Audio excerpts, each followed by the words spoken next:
The letter of greeting sent by the FARC to the 13th General Assembly of the São Paulo Forum is the most revealing document in recent times.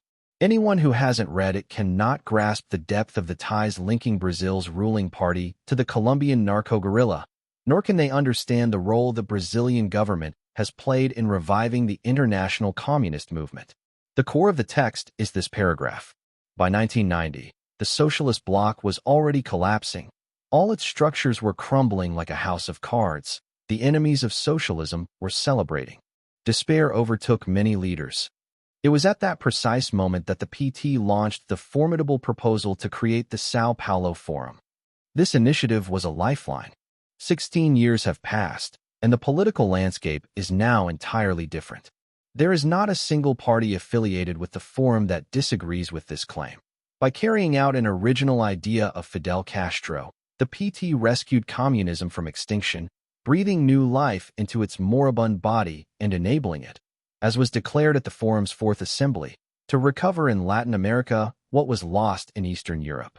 Only its opponents refuse to see this. They are afraid to face the magnitude of their own failure.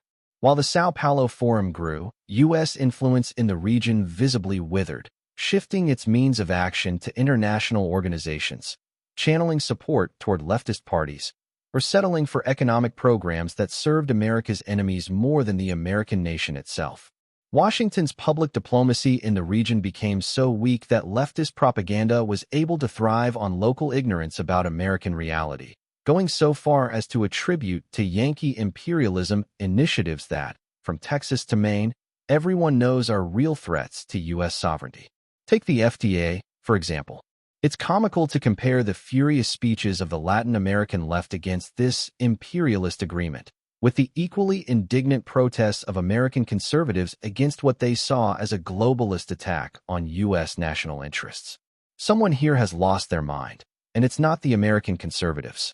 Even more comical, or perhaps tragicomic, is watching the left denounce as American interference the presence of World Council of Churches agents in the Amazon, when even schoolchildren in the U.S. know that this is an international leftist, anti-American organization that funds revolutionary movements. The primacy of fantasy over reality seems to have risen to the level of a strategic principle.